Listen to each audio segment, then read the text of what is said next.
दोस्तों, इस कहानी की शुरुआत एक सुनसान जगह से होती है जहां साबी अपनी कार से किसी डेड बॉडी को निकालकर इस सुनसान जगह पर फेंक जाती है। तभी 5 महीने पहले का सीन दिखाया जाता है जहां लंदन में साबी अपने पति और अपने बच्चे के साथ रह रही होती है। साबी के पति का नाम होता है नकुल। नकुल अपने पापा से बात कर रहा होता है जो इंडिया में होते हैं और उनसे बोलता है कि वो भी जल्द ही इंडिया आने वाले हैं। और ऑफिस जाने के लिए जैसे ही नकुल अपनी जैकेट पहनता है तो उसमें खून लगा हुआ था। तभी वहाँ पुलिस आ जाती है और बोलती है कि तुमने अपनी बॉस का मर्डर कर दिया है। और इस केस में पुलिस नकुल को अरेस्ट करके ले जाती है। जब साबी नकुल से प्रिजन में मिलने जाती है तो नकुल बोलता है कि उसने कुछ नहीं किया है। जब वह गाड़ी से उतर रहा होता है तो किसी से भिड़ जाता है जिससे टकराता है। उसके कोट का बटन भी टूटकर वहीं गिर जाता है। उससे उसकी बेगुनाही साबित हो सकती थी, लेकिन नकुल को बिल्कुल भी पता नहीं होता है कि उसके बॉस की डेड बॉडी उसके गाड़ी के पास पड़ी है। जब ये बात साबी अपनी लॉयर को बताती है तो उसकी लॉयर बोलती है कि कोई मतलब नहीं, सारे सबूत नकुल के खिलाफ हैं, अब कुछ नहीं कर सकते हैं।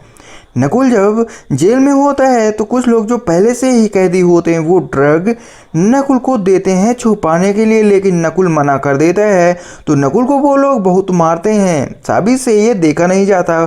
उसे पता था कि उसके पति बेगुनाह है और उनके साथ ऐसा हो रहा है वो ये देख नहीं सकती थी, इसलिए अब वो नकुल के बेगुनाही वाली बात छोड़कर अब प्रिजन ब्रेक करना चाहती थी, जिसमें वो बहुत स्टडी करती है और उसे पता चलता है एक इंसान पॉल के बारे में। ऐसी कोई जेल नहीं थी जिससे पॉल भागा ना हो। और यहाँ तक कि पॉल कैसे भागा था उसने अपनी एक खुद की बुक भी लिखी थी जो कि एक बेस्ट सेलर थी।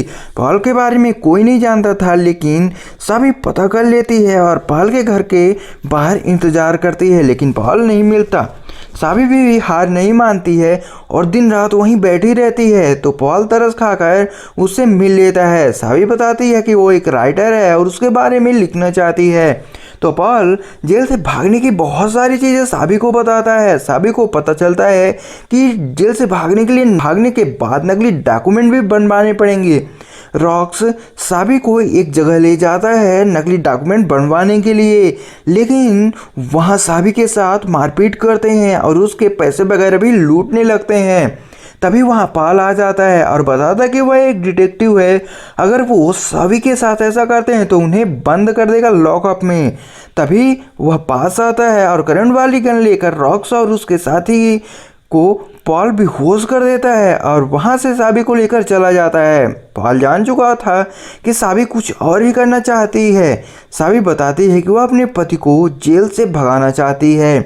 पॉल पहले तो मना कर देता है, बाद में मान जाता है। साबी प्लानिंग करती है और प्लानिंग के बारे में पॉल को बताती है। ये प्लान पॉल को भी बहुत पसंद आता है और पॉल बताता है कि अगर नकुल को कोई बीमारी हो तो नकुल जेल से बाहर आ सकता है। जो बहन पुलिस स्टेशन से कैदियों की जांच करती थी और रिपोर्ट हॉस्पिटल में ले जाती थी, उस वैन में साबी चुपके से चढ़ जाती है और नकुल की हेल्थ रिपोर्ट को नकली रिपोर्ट से चेंज कर देती है, जिससे हॉस्पिटल वालों को पता चलता है कि नकुल की तबीयत खराब है। तो वो नकुल को जेल से बाहर ला लेते हैं हॉस्पिटल लाने के लिए, जिसमें साबी डॉक्टर का ड्रेस पहने वैन में थी। वह वहां से नकुल को भगा लेती है। जेल के ब्रेक के आइडिया के समय जब साबी को पैसे चाहिए होते हैं तो वो चोरों के पास जाती है। तो चोर साबी को गोली मारने लगता है, लेकिन साबी उसे गोली मार देती है। लेकिन वह आदमी अभी जिंदा होता है तो साबी उसे हॉस्पिटल ले जाने लगती है, जिसकी रास्ते में ही मौत हो जाती है। तो साबी उसकी डेड बॉडी को उसी जगह फेंक देती है। दोस्तों, ये वही सीन होता है। जी हाँ दोस्तों, ये वही सीन होता है जो हमें स्टार्टिंग में दिखाया जाता है। ये मर्डर साबी ने किया है। पुलिस वालों को पता चल जाता है तो आयशा जो एक पुलिस वाली थी साबी के पीछे पकड़ने के लिए लग जाती है। जब साबी और नकुल हॉस्पिटल से भाग रहे होते हैं तो आयशा उन्हें पकड़ भी लेती है, लेकिन साबी के पास गन होती है जिससे आयशा को छोड़ना पड़ता है। अब पॉल इन दोनों को मिलता है और उन्हें बोलता है कि बहुत खूब, लेकिन भाग नहीं पाओगे, पुलिस वालों से सरेंडर कर दो। लेकिन साबी बोलती है कि यहाँ से हमें निकाल दीजिए। पॉल ने भी वादा किया होता है उन लोगों की हेल्प करने के लिए, तो वो दोनों को वहाँ से भागने में मदद करता है और एयरपोर्ट पहुँचा देता है। आयशा साबी के घर जाती है और छानबीन करती है। उसके कूड़े में जो सारी चीटें होती उन्हें निकाल लेती है और उसे पता चलता है कि साबी एयरप्लेन से भागने वाली है। तो आयशा एयरपोर्ट की तरफ पकड़ने के लिए चल देती है, लेकिन प्लेन टेक ऑफ हो चुका था।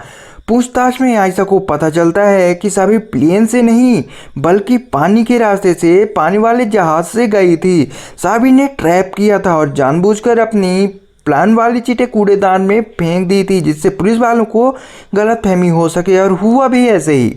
अब आयशा उस जगह होती है जहां नकुल की बॉस की डेड बॉडी मिली थी। वहां वो चेक करती है तो वहां सच में एक बटन मिलती है। तो आयशा सोचती है कि नकुल का जेल से निकलना जरूरी था क्योंकि वह बेकसूर था। अब हम देखते हैं कि पाल को पुलिस फिर से अरेस्ट कर ली थी, और जिस टाइम पुलिस पाल को अरेस्ट करती है उस टाइम पाल एक बुक लिख रहा होता है जिसका टाइटल था सावित्री। और इस फिल्म की यहीं पर एंडिंग हो जाती है। दोस्तों, ऐसे ही मज़ेदार और न्यू मूवीज की एक्सप्लेनेशन सुनने के लिए हिंदी में आप इस चैनल को अभी के भी सब्सक्राइब कर लीजिए और बेल आइकन दबाना मत भूलिएगा, जिससे हमारी कोई भी वीडियो आपसे छूट ना पाए। तो ऐसे एक्सप्लेनेशन सुनने के लिए अपने इस चैनल पर बने रहिए। मिलते हैं आपसे नेक्स्ट वीडियो के साथ में, तब तक के लिए दोस्तों बाय बाय।